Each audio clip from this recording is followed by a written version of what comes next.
Good day, everyone. I want to give you a warm welcome as well as our guest here, who's Hari Prasanna Das. He's a PhD candidate in the Department of Electrical Engineering and Computer Sciences at the University of California at Berkeley. He's also a graduate student researcher for the Singapore Berkeley Building Efficiency and Sustainability in the Tropics program. Hari's research interests lie at the intersection of deep semi-supervised learning, smart and energy efficient buildings, and climate change mitigation. So please, Hari, go ahead. Thank you so much, Rasid. Hi, everyone. I'm Hari Prasanna Das, and as Rasid introduced, I'm from UC Berkeley, and I'm also part of the Climate Change AI Initiative. And today I'll be talking about tackling climate change with machine learning. So to start with the effects of climate change, I think this thing is not new to anyone here. And recently we have seen increasingly severe effects of climate change, including storms, droughts, fires, flooding, and a lot of different things. And these effects are worldwide. And I think there was a report recently that came that said around 80% of people in the world are directly or indirectly being affected by climate change. And we need net zero greenhouse gas emissions by 2050 by the UN Intergovernmental Panel on Climate Change. But despite all the efforts, we see that the emissions are still increasing every year.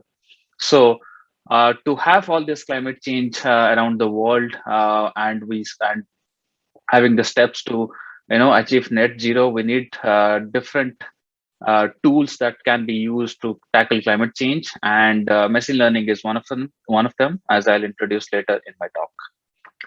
So if I go a little bit into detail of what factors in the whole climate change space are affecting or having a share in the greenhouse gas emissions, we have transportation, we have electricity and heating in buildings, we have manufacturing, we have agriculture, we have land use, and they each have their individual contribution towards climate change. May they vary by some percentage, but they individually have impact in the whole greenhouse gas emissions and climate change. So starting with machine learning. So in the whole talk, we'll be using machine learning as a tool to tackle climate change. So before that, let's introduce what machine learning is. So machine learning is a group of techniques that automatically extract patterns from data. And when we say data, it can be large amounts of data, which humans or doing manually by humans is almost impossible, right? So right now, if I come up with, if I say Rasid to, take, 2 GBs of data and try to make some analyze to analyze the data to come up with some some interesting insights out of it. It will be hard because analyzing those big amount of data is hard. But using machine learning, we can scale the human insight, or we can do the analysis of large amounts of data by using machine learning, right? And we can also use machine learning to optimize complex systems. We can also generate new or derive data from other sources of data. For example, many of you might have seen the videos that come where people lip sync to some speech that somebody else is saying, right? So we can use machine learning to generate new or derived data from a set of data that we already have, right? And other good thing about machine learning is that it can be integrated with other methods. For example, domain or physics-based methods that we can introduce and into the machine learning pipeline, so that our whole machine learning prediction or generation pipeline becomes more stronger. But as everything comes with some strength and some limitations, machine learning also has some limitations. And the biggest limitation is garbage in, garbage out, which means if the data that you feed or the model that you use is not appropriate, or the data has much discrepancies, then the output will be garbage. So machine learning works in the principle of garbage in, garbage out.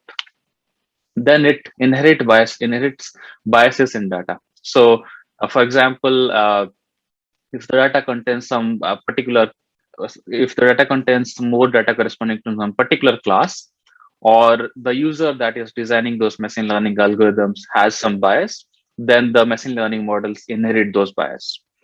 And also, the machine learning models assume that the patterns are persistent, which means that will have difficulty with long-term forecasts. So, for this, there are also some remedies that people use. For example, using some adaptive machine learning methods. And the last limitation is that it finds correlation and not causation. So you might have heard that you might be knowing of the difference between correlation and causation. So something that the machine learning algorithms, what they do is they try to find the pattern in the data, which means that they are trying to find the correlation, but not the causation, not how what causes the output to be a particular type. So these are some of the limitations that machine learning has. So with that, are some of my colleagues in climate change AI, the organization that I come from, came up with this paper called Tackling Climate Change with Machine Learning around 2 years back, which kind of tries to summarize all the ways that machine learning can be used to tackle climate change. And we'll go through all the different impact areas and the machine learning methods that can be used. That is kind of summarized in this whole in this big paper. So in this paper, the areas that we cover for climate change can be grouped into three major classes. So starting with mitigation, which means that how can we tackle how can we try to tackle the climate change that is happening.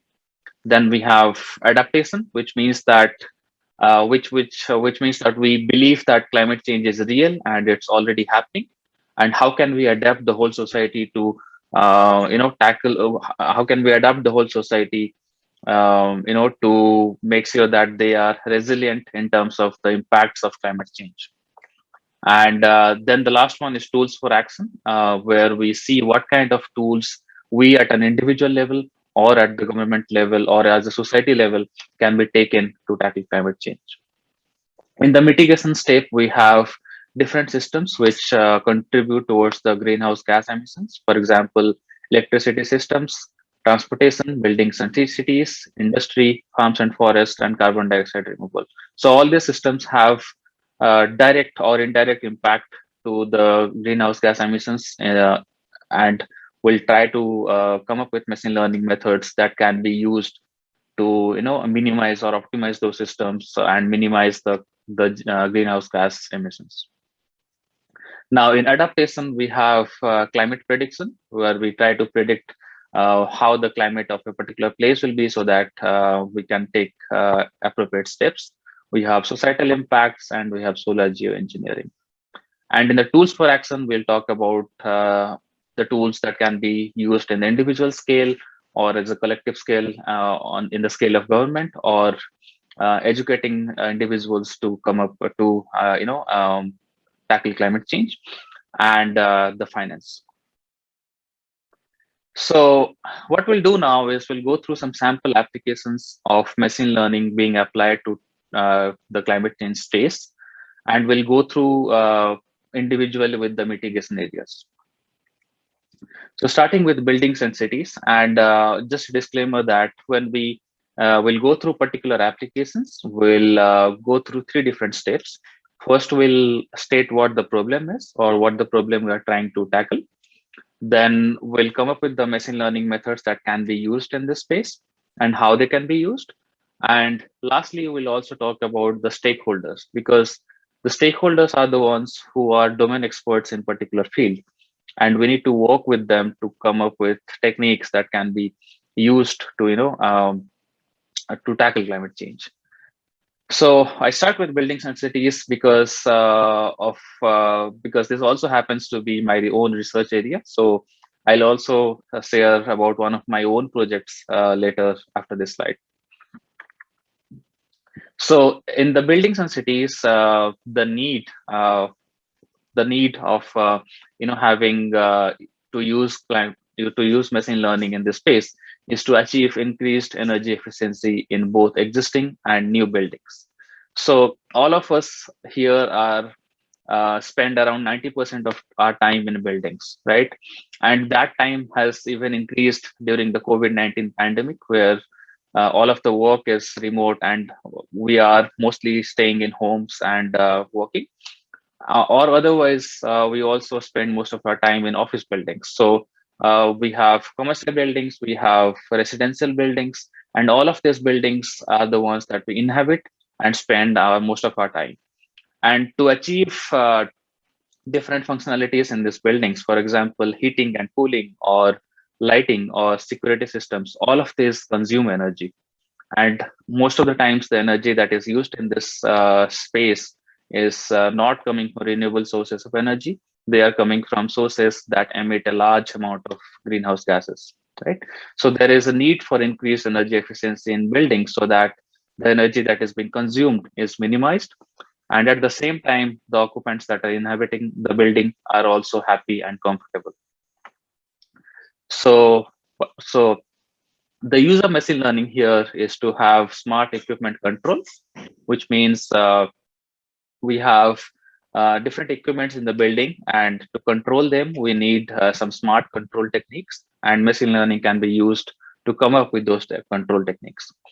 But we need to also make sure that the base, the techniques or the measures that can be taken before we come up with an algorithm should be taken. For example, in buildings, we need to make sure that the insulations are well implemented and the building is well insulated first before coming up with a machine learning technique that can optimize the heating or cooling schedules, right? So when I said machine learning can be used for smart equipment control, there are different equipments in a building where machine learning can be used. For example, heating and cooling. And I must mention here that the heating and cooling systems comprise of uh, around 70% of the energy that is being used in a building. So that's a huge amount that is there being consumed by heating and cooling. And it also provides a lot of opportunities for us to optimize that system in order to come up with building that is saving a lot of energy. Then we also have lighting. We also have industrial equipments. We have plug loads and all the different equipments that we use.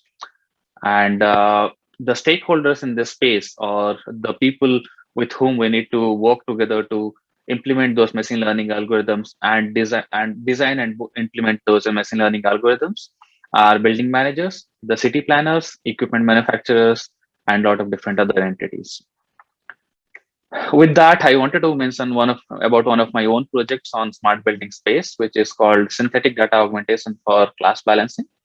So the building application here um, that is being covered is thermal comfort, which means that thermal comfort is basically a state of mind where we try to feel hotter or try to feel warmer or cooler in a particular space. So in order to regulate the thermal conditions, for example, the air conditioning or the windows or different things, we need to understand when somebody is feeling warmer or when somebody is feeling cooler, right? And to understand that, we conducted an experiment where we included the sensors around the subject's bodies, which extracted their heart rate, their activities, their wrist temperature, body proximity temperature, and a lot of different features. And we also combined those data with data coming from weather stations, or the climate around that area, and also other different parameters, for example, whether they are indoors or outdoors, and all.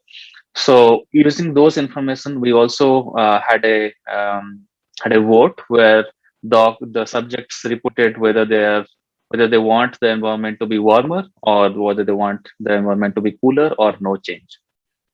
And we come up with machine learning algorithms that can predict those thermal sensations, or essentially in plain English, it can predict when somebody would want the environment around them to be warmer or cooler, or they don't want any change. And that can be used in advanced basic building control, right? But the challenge here is that the data that we obtain has high class imbalance. And I'm just talking about high class imbalance in this particular problem, but class imbalance is a bigger problem that is there in a lot of different machine learning or a lot of different energy system applications. So with those high class imbalance, we still need better prediction models that still work better in presence of those class imbalance situations, right? So what we do is we come up with machine learning techniques, or in particular generative modeling techniques, that generate synthetic data, and that those synthetic data can be augmented with the low frequency classes, so that the number of data in each class is balanced. So this is one of the machine learning techniques that we propose that can be used for better prediction of when people would feel warm or cooler or no change, and that can be used for advanced building control, and that would lead to energy savings in a building. Now moving on to another application area, which is farms and forests. And in this space, the need is to model the emissions and land use attributes for simulations or for policy making. So you know that all our food and all the things that we consume come from farms and forests, and we need to make sure that the emissions that are happening from these farms and forests are happening in a way that are not happening non-judiciously, and we have accounting for all of them. So we need to model the emissions that is coming from all this different farmlands, forests, and everything. So in this space, the machine learning technique in particular that can be used is remote sensing, which means that using the data that we get from satellites, we will be able to monitor the emissions. So here the data that we use is coming from satellites, aerial or drone imagery, and the machine learning techniques in particular that can be used are object detection, semantic segmentation, where we try to segment different areas based on the emissions or different other conditions, spatiotemporal forecasting, super resolution, and lot of different other techniques. In this space, the stakeholders are farmers, NGOs, different governmental programs, for example, the NASA Copernicus satellite, and agricultural startups. Now, moving on to another space, which is transportation or industry. Here, in transportation, there are two types of transportation. One is freight, where we transport some goods, and the other one is passenger transportation, where we have trains, buses, and other different ways which we use to travel in our day-to-day life. So in this particular application, we'll be focusing on the freight transportation, which is transporting goods, right? And the need here is to decrease the emissions that is associated with sourcing of goods, right? And the machine learning techniques in particular that can be used as are clustering techniques, which can be used to cluster the suppliers.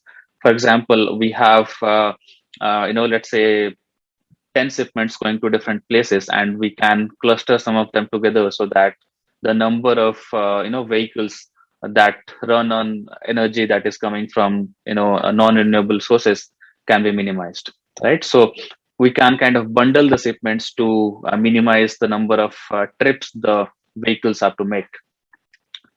We can also improve the routing and auctions, so we can also improve the route that the vehicles take, or the transportation methods take, so that the emissions coming from those vehicles is minimized. We can also predict demand, because most of the times, if we don't know how much demand is there, we tend to overproduce things, right? So to reduce overproduction, we can predict the demand well in hand using machine learning techniques, so that the transportation or the production, both of them can be optimized. In this space, the stakeholders are, of course, logistic management companies and rail or freight transportation companies, right? So in this space, one of the things that we need to that we need to be aware of is Gibbon's paradox. For those who don't, for whom the term Gibbon's paradox is new, what Gibbon's paradox refers to is when we try to optimize a system to make sure that the cost taken and the emissions coming from a system is minimized, people tend to overuse the system, which again leads to more emissions. So in a way that you are trying to optimize the system so that the cost and everything is optimized, but then that leads to overuse of that system, and again the amount of emissions or the amount of cost that involved is again the same as before, right? So you are not helping the system in reducing emissions, right? So this is Gibbon's paradox, and we need to be aware, we need to be careful that the system that we're coming up is not being overused because the system was optimized in the first place. So moving on to the next space, which is electricity systems. And this is nothing new to anyone. We all consume electricity in some other way. And in electricity systems, the need to use machine learning is to have better scheduling and better planning of electricity generation. And if we are able to come up with better schedules of electricity uses, then we can plan how much energy is needed and how much energy is generated and as well as transported via the transportation lines, right? And in this space, the machine learning techniques that can be used are short and medium term forecasts. And we can use the historical data that is available for power systems, and we can also use physical model outputs, and we can also use image or video data that to come up with machine learning techniques that can be used to forecast the machine learning, forecast the power system, the power uses in a city or at a bigger scale. The stakeholders in this space are system operators. For example, in California, we have PG&E that that generates electricity and also transmits those electricity. So the system operators, power producers, demand aggregators, all of them are the stakeholders that we need to keep in the loop while designing and while implementing those machine learning solutions. In this case, the important considerations that we need to have is to incorporate the system physics and goals. So for many decades till now, a lot of people have been researching on power systems, and I'm sure many of the audience here might work on power systems, and they have been implementing the system physics while coming up with different techniques. For example, relaying system in power systems, which takes care of the switching of different relays or switches in power systems, that takes care of the system physics. For example, the material of the transmission lines, or the voltage and current ratios and the rules they follow. So those physics have to be taken into account when designing the machine learning algorithms. We also need to characterize uncertainty, because in a lot of the cases we come up with uncertainties in power system uses or different climate scenarios that come up while the power system is in operation. So we need to characterize those uncertainty into the machine learning techniques that we use. And also we need to have machine learning techniques, the techniques that focus the power system, the power consumption. They need to be interpretable, which means that we need to understand why they are predicting something, something that they are trying to predict, right? There needs to be some reasoning behind those predictions by the machine learning model. Moving on to another space, another application, which is climate prediction. So here, if we are able to understand how the climate is moving and how the climate works, then we'll be able to come up with better climate related solutions, right? So here the need is to have efficient and accurate climate simulations. um, the machine learning techniques that can be used are to improve the portions of simulations, and we can approximate the cloud physics through reduced form models, and we can gather data about ice sheets and the sea level, or the the glacier melting, and a lot of different repercussions of climate change that is happening, and we can get that from satellite imagery, which can be used as an input to machine learning models. The stakeholders here are, of course, climate scientists that work on climate prediction and climate models, and the local governments. So in all the applications that I shared with you, you might have observed there are some recurring themes that keep on repeating, and in every application that we need to focus on, right? So these are some of the recurring themes that happen when we try to come up with machine learning techniques that can be used in the climate space, right? So one is forecasting. So forecasting is used in a lot of different spaces. For example, forecasting solar power, or forecasting some extreme events related to climate change, or forecasting the carbon prices, right?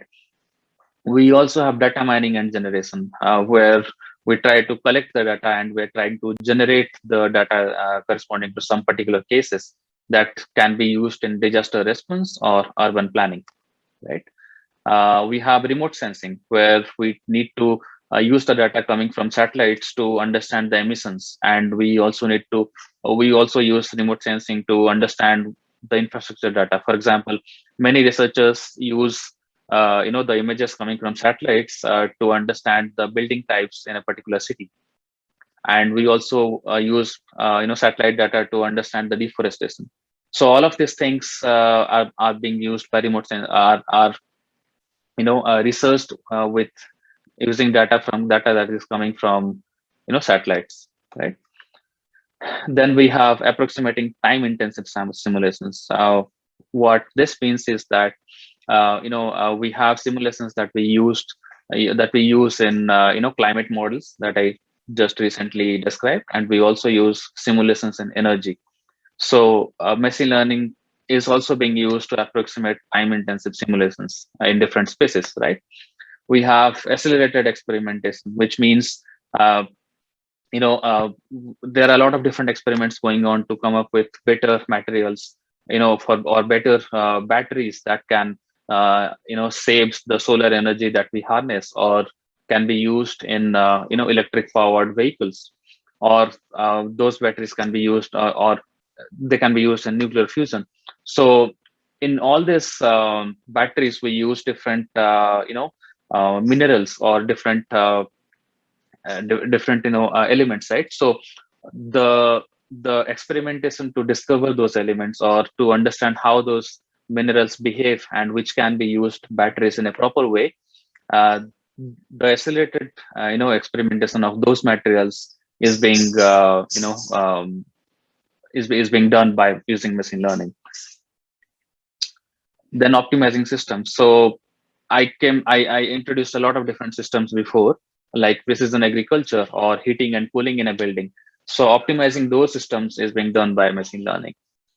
Then predictive maintenance. So we have natural gas pipelines or different infrastructures, for example, buildings, and a lot of other infrastructures, that face everyday wear and tear, and sometimes they fail, and sometimes they might have some faults that leads to some leakages and all, which leads to more energy uses than that is planned. So one of the ways that machine learning can be used in this case is to have predictive maintenance, or to detect when the fault is happening, and to maintain the system when the fault has happened, or to come up with prediction of when the fault might happen, and to maintain the system well in hand, right?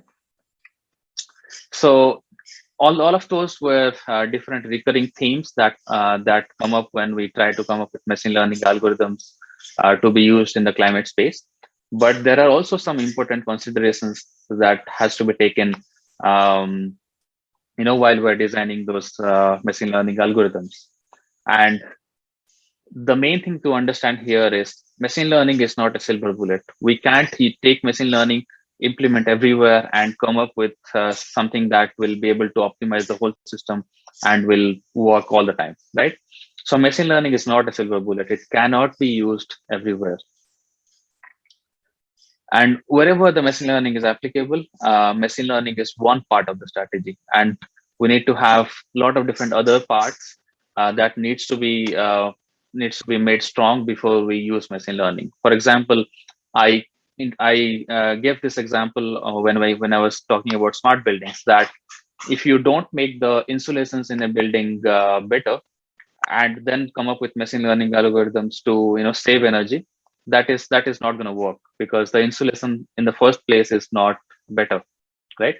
So there are some basic things like making the insulations better and all these things that should be done first before diving into coming up with a machine learning solution. Now, what is the pathway to impact in this space where we are trying to generate machine learning algorithms, right? So the first thing is domain identification, where we're trying to identify the domain where we'll be using the machine learning algorithm. Then project scoping, development, analysis, and deployment. And in this whole space, we have machine learning in the development stage. So we have a lot of different other things that are there, where while we are designing some algorithm to come up with solutions that can tackle climate change. And machine learning is one of the ways that is used in the development stage. And there are a lot of other different steps in the whole life cycle where we need to focus on. So coming back to other important considerations, we also need to consider system level and downstream effects. So I talked about the Gibbons paradox, right, where we need to understand how our system that we are trying to develop will be used in future, right? We need to make sure that the overuse of the system doesn't lead to increased emissions, which is anyway, degrading our goal of what we wanted, right?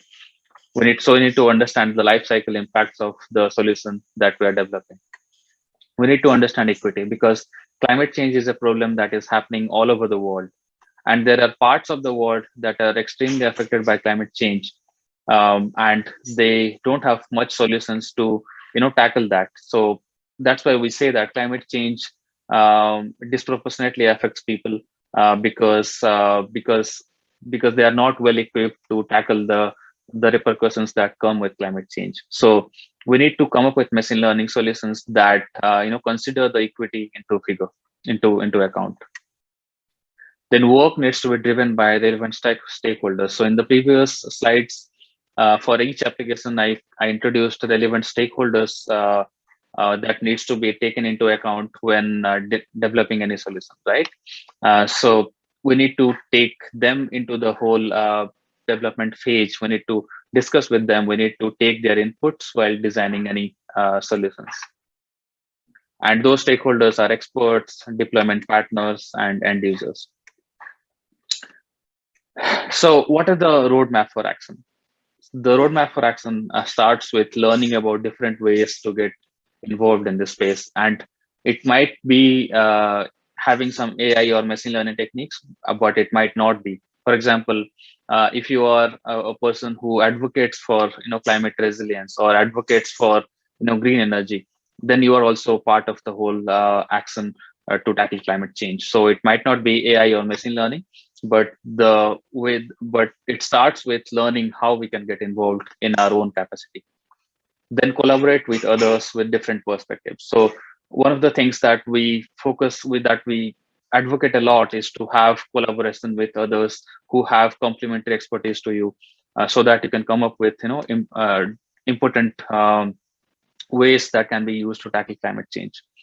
Then listen to what collaborators or stakeholders say, because those are the people who are domain experts and they know how the system works. So we need to listen to what they are saying and what they know of the system that they are trying to say.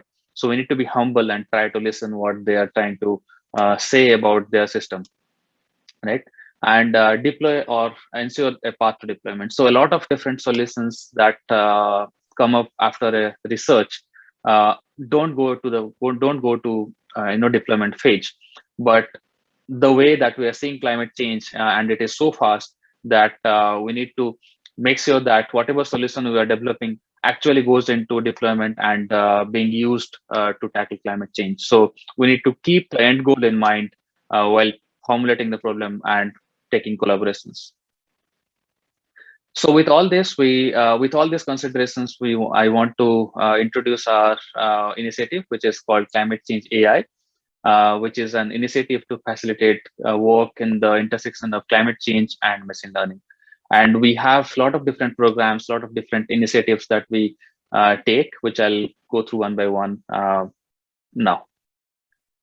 So in general, we just wanted to summarize the things here that climate change AI has to offer.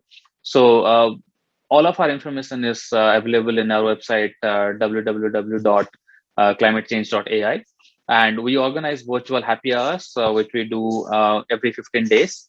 It happens twice a month, and happy hours are kind of an informal space where you come and talk to other like-minded people and possibly find collaborations that you can work with in future.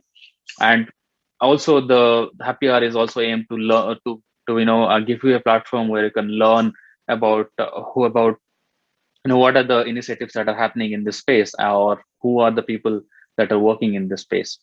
We also have newsletters, tutorials, Wikipedias. I'll share a lot more in the coming slides. And we also organize workshops at different conferences, mostly machine learning conferences, where you can submit or you can attend and listen. And we have some actions depending on who you are. If you identify yourself as a student, then we encourage you to contact potential mentors and collaborators in this space.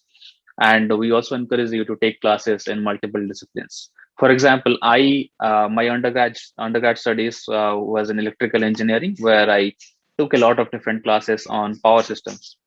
And when I came to Berkeley, I took a lot of classes on machine learning, and I tried to learn more about it.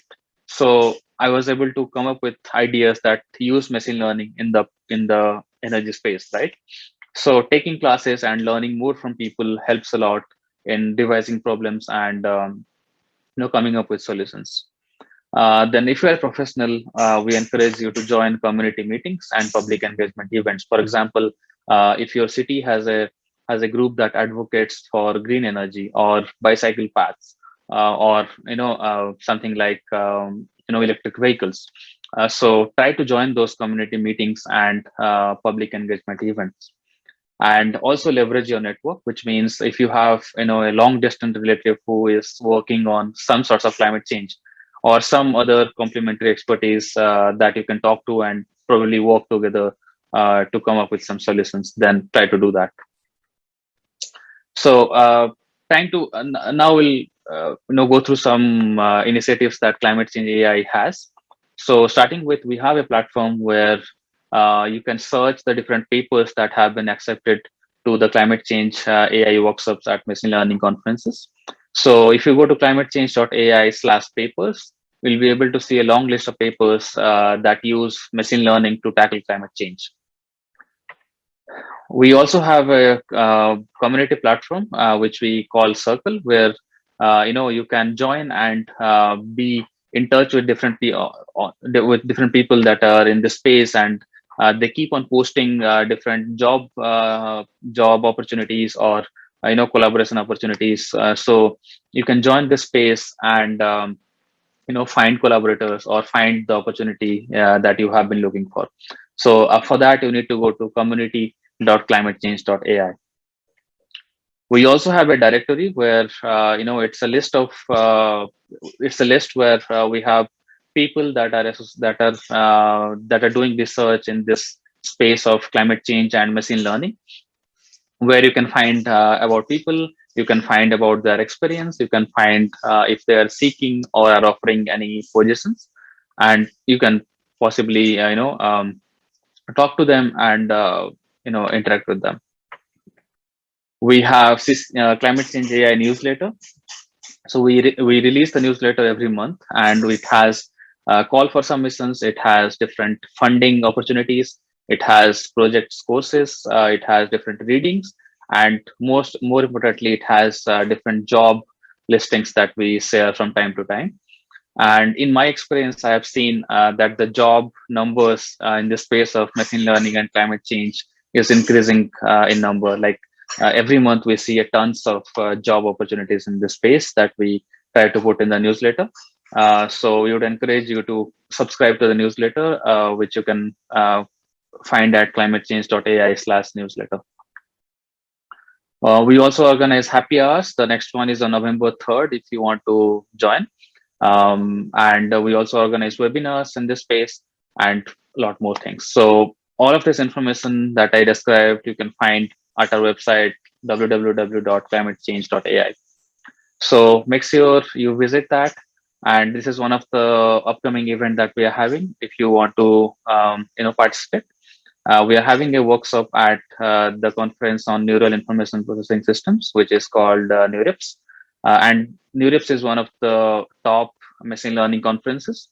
And to attend this workshop, which focuses on climate change, tackling climate change with machine learning, you don't need to have a paper. You can just register and attend the workshop and listen to different talks, different panel discussions. For more on this, you can go to climatechange.ai/events/NeurIPS 2021. So with all that, I will conclude my talk, and I encourage you to visit our website and visit the different tweets that we have in our Twitter handle, Climate Change AI. Thank you. Great. Thank you very much, Harry. And you all heard Harry. Please go out and visit Climate Change AI, which seems like a very good initiative. Like personally, I'm very interested in these topics, and I've never seen before such a well-established platform for climate change powered by machine learning solutions. Like this is very promising, especially if you're interested in research and also applications. Like please go ahead and visit Climate Change AI. We have like around 5 minutes for questions, so I'll try to be brief. First of all, since our public here is very multidisciplinary, like not really specialized in the topic, I would love you, Harry, to give us at least like a few examples of real cases or real case applications on which I don't know, like governments or companies or organizations are applying machine learning for, let's say, energy efficiency or some of the topics you already mentioned in your talk. Exactly. Yeah. So that's a very good question, and I'll start with the buildings, because that is my research area. So in buildings, there are a lot of research that is going on in United States as well as different parts of the world, where we use machine learning to optimize the heating and cooling system in the buildings. For example, in the buildings that we occupy these days, we have a fixed rule on when the system will be triggered, or when the room will be heated, or when the room will be cooled, right? But with machine learning, we're trying to understand how that can be optimized as per a lot of different factors. For example, occupancy in a building. Like if there is no one in the building, then we don't need to run this different lights or heating in a building, right? So occupancy is a factor. We also need to understand when people want the environment to be cooler or warmer, and based on that, we govern those chillers or heating instruments, right? So all these things are happening practically these days, and these are into implementation in real life buildings. Now, buildings is one of the space. Now, moving on to power systems. In power systems, machine learning is being used for forecasting and demand response. For example, all the entities that generate electric power, they need to understand at different hours of a day, how much energy will be used, right? So that they can plan accordingly. And these days, with all the renewable energy resources, for example, wind power or solar power, if we know how much energy is needed at what time, we can govern how much energy we are harnessing and how much energy we are storing. There was a report which came, I think, last year that estimated that a large amount of wind energy or solar energy that we harness in California is being wasted. That is not being used optimally. So that can be avoided if we try to better forecast our uses in future, and that can be done using machine learning. So that is something that is also already happening. That is one of the ways. And then you might also have seen different ways in transportation system. For example, I talked about routing. For example, which route some vehicles should follow so that it causes less emissions and it can reach in the shortest way possible or the optimized way possible. So that is something that is already being implemented. So overall, there are a lot of spaces that machine learning has already found some application, and it's doing exceptionally well in reducing the emissions. Great answer. Thank you. I think it is going to be our last question, since we have like 3 minutes left, but I think it's a very important question. So since you mentioned the buildings and also land use, some of the Yes. possible applications for machine learning, I was thinking that in most places around the world, like especially countries that are undergoing development, there may not be so much data available for ML applications. So what I want to ask you is, how do we address on scaling all of these applications, especially for areas that still lack availability of data, right? So you mentioned that you may do the data mining or data generation, but so I would like to hear your answer around this. No, that is a really important consideration, and we need to make sure that we have data, or at least some data for places where the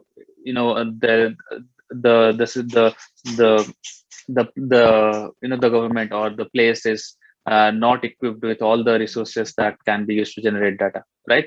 So in this space, what we are trying to do is we are trying to from the machine learning side, of course, machine learning algorithms can do up to a certain extent, by using some transfer learning mechanisms or some other mechanism that can come up with some techniques that can come up with little improvement. But I think having data at space or at the ground is really important, and we are trying to focus, or we are trying to come up with you know um, advice or suggestions for policymakers to make sure that these places have the infrastructure that can be used to generate those data, or have some experiments or funding that is given to conduct experiments, or install sensors in this space so that we can get some data out of them. For example, recently we wrote a report which focused on the policy considerations of machine learning and AI, and in it we specifically focused that to have a better data and infrastructure improvement in spaces where we don't have much data is really important. So we need to invest in we need to invest in places where we can collect more data so that we can implement some better machine learning systems, or in general other systems that tackle climate change for those space. So in all this space, equity is really important, and this step is one towards that. Great. Thank you. I would love to keep this conversation going, but unfortunately we're out of time now. So thank you very much, Harry, for being here with us, for sharing your time and sharing all of your knowledge. These are some very important insights on machine learning plus climate change. Thank you everyone for being here. So please,